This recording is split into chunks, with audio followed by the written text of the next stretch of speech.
के इस पूरे ब्रजमंडल की यात्रा होगी। जो 84 कोस की यात्रा कर लेता है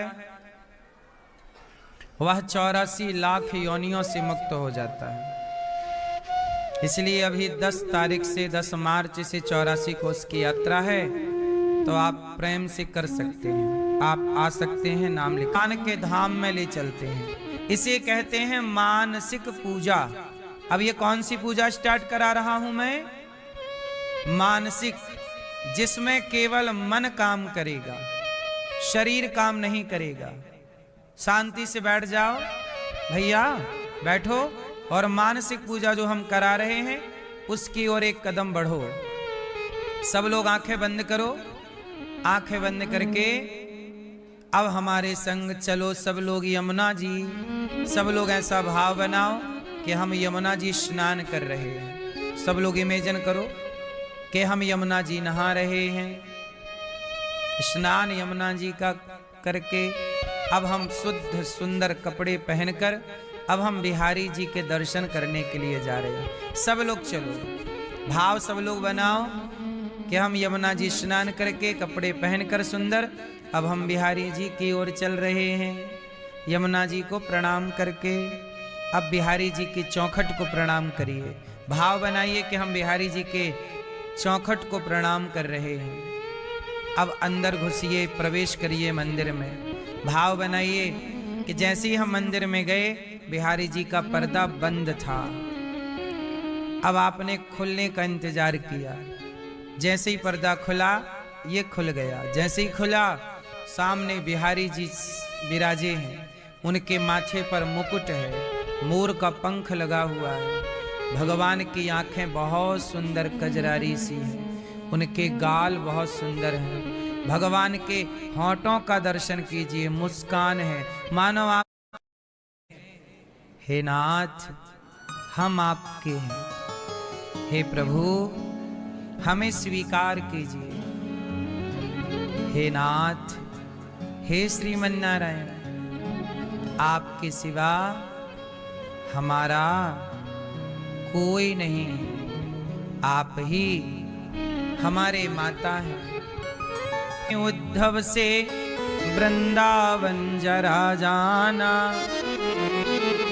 वहां की गोपियों को ज्ञान का कुछ तत्व समझाना। विरह की वेदना में वे सदा बेचैन रहती हैं। तड़प कर आह भरती हैं और रो रो कर ये कहती हैं। वो है प्रेम जगत में सार, है प्रेम जगत में सार, और कुछ सार नहीं। मन कर ले प्रभु से प्यार।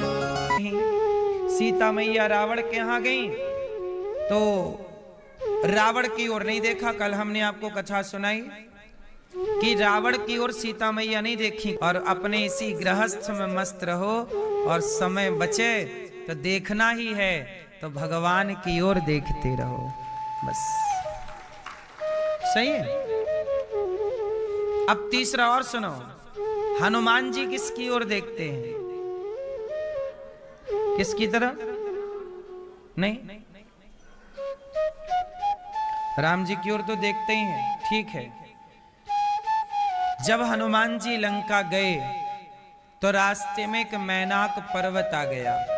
मैनाक पर्वत बोला कि हनुमान जी आप थोड़ा विश्राम कर लो, थक गए होंगे, थोड़ा रेस्ट कर लो, विश्राम। हनुमान जी बोले कि नहीं, राम काज कीन्हे बिनु मोहि कहा। राम जी ने मुझे काम दिया है, सीता जी की खोज। किसकी खोज? जब तक मैं अपना लक्ष्य पूरा नहीं कर लेता मैं किसी और तरफ देखूंगा नहीं। मैं अपने लक्ष्य की ओर देख रहा हूं। तो आप सफल माँ बाप हैं। बोलो हाँ। करते रहते हैं कि नहीं? कुछ लोगों की हम बात कर रहे हैं, बोलते रहते हैं कि नहीं उल्टा सीधा, बसों में रेलों में छेड़ाछाड़ी होती रहती है कि नहीं? ये बात सही है कि गलत है? कौन जिम्मेदार है? तुम्हारा माला जपना जरूरी नहीं है मेरी माँ, तुम्हारा बच्चों को संस्कार देना बहुत जरूरी है। भक्ति यही है। डॉक्टर के लिए माला जपने का विधान नहीं है। तू ईश्वर का धन्यवाद देता रहे, ईश्वर को याद कर, पर तू मरीज का ध्यान रख भाई। मरीज का ध्यान करता, मरीज का काम करता हुआ फिर नाम जपता रहे भीतर भीतर, भगवान का चिंतन। कर्म करना जरूरी है, पर कर्म धर्म से जुड़ा हुआ हो। कितने लोग मेरी बात से सहमत हैं कि माँओं का काम पूजा पाठ से ज्यादा बच्चों को संस्कार देने का है। बाप का काम पिता का धर्म पैसा कमाने से ज्यादा, बिजनेस व्यापार करने से ज्यादा, सोना चांदी में मन लगाने से ज्यादा पुरुष का काम है कि अपने बच्चों को टाइम दे और बच्चों को संस्कारवान बनाए। तो पूज्य गुरु जी की कथा टीवी पर सुना करते थे, तब से हम कथाएं सुन रहे हैं और इन्हीं के बताए रास्तों पर चल रहे हैं। ऐसे महापुरुषों ने कथाओं में ही कहा है, सेवा करो, बड़े बुजुर्गों की सेवा करो। आयुर्विद्या यशो बलम, आयु विद्या यश बल बढ़ता है कब? जब नित्य हम वृद्धों की सेवा करते हैं, नित्यम वृद्धोपसेविना। तो ऐसे आचार्य चरणों के आज्ञा का पालन ये दास अनिरुद्ध ने किया और ऐसे महापुरुषों के आशीर्वाद से ही गौरी गोपाल भगवान की सेवा करने का अवसर प्राप्त हुआ।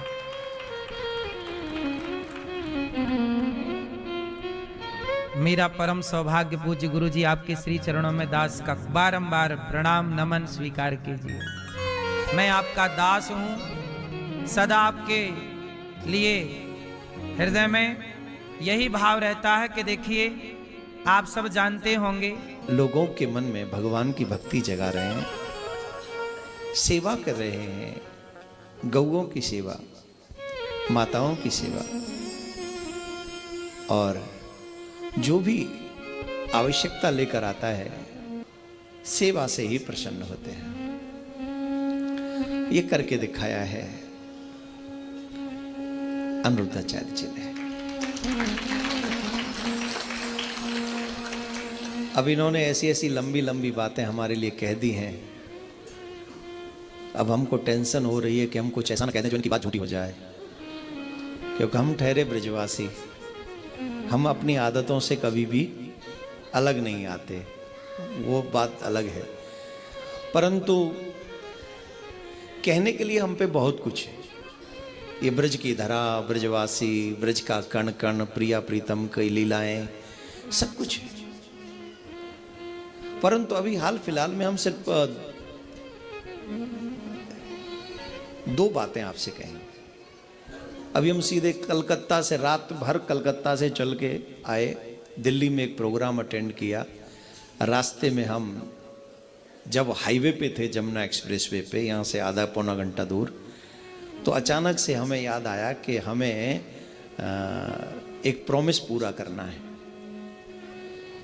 ये 2 बार प्रिया कांजू मंदिर आए, दर्शन किया, हमसे कहा कि एनी हाउ आपको आना है, आप जो कहो सो। हमने कहा 1 तारीख तक हम कलकत्ता हैं और कल से फिर हम बाहर चले जाएंगे। हमने कहा अगर हम नहीं गए तो ये समझेंगे कि महाराज झूठा है। भजन के आगे माइक और पब्लिक हो ना तो कुछ भी हो सकता है फिर। तो हमने कहा ये झूठा नहीं है, अभी रास्ते में ही होंगे। तो अपना प्रॉमिस पूरा करने के लिए, क्योंकि आप श्री 2 बार प्रिया कांजू पधारे और अब तक बहुत ऐसे ही था, कभी आप व्यस्त, आप भी कम व्यस्त नहीं, हम भी, ठाकुर जी ने सेवा दे रखी है, बाहर रहते हैं।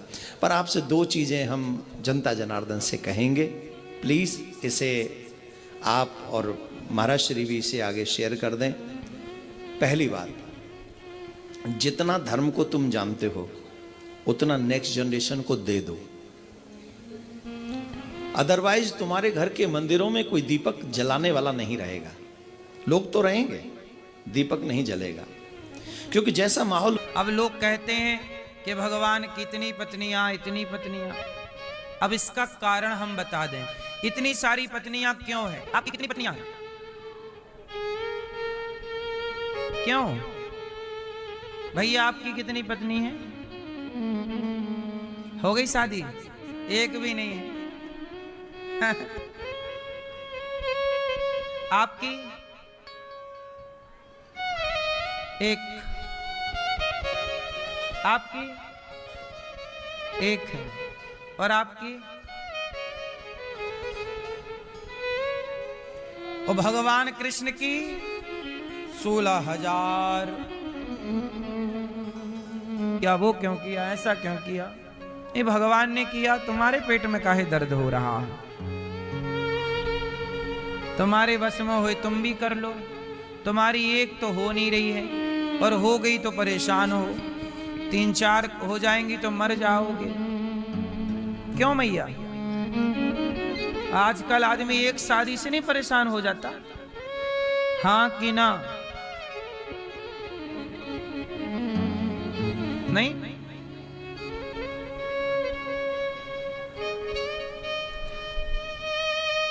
दादाजी परेशान हो रहे हैं कि नहीं लोग एक शादी से? आप तो नहीं हो? कहाँ आपकी धर्म पत्नी? कहाँ ये मैया?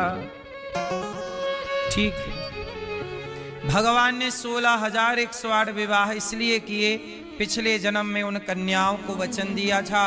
अप्सराओं को सारी वो आई, और भौमासुर ने उन्हें बंदी बना रखा। भौमासुर को मारा, पराजित किया, उस पर कृपा की। कन्याओं से कहा अपने अपने घर जाओ। कन्याओं ने कहा प्रभु हम आपको छोड़ के कहीं नहीं जा सकते। तब अपने बड़े परिवार में भी हैप्पी रहते हैं, खुश रहते हैं। आप एक पत्नी पाके भी परेशान हो जाते हैं।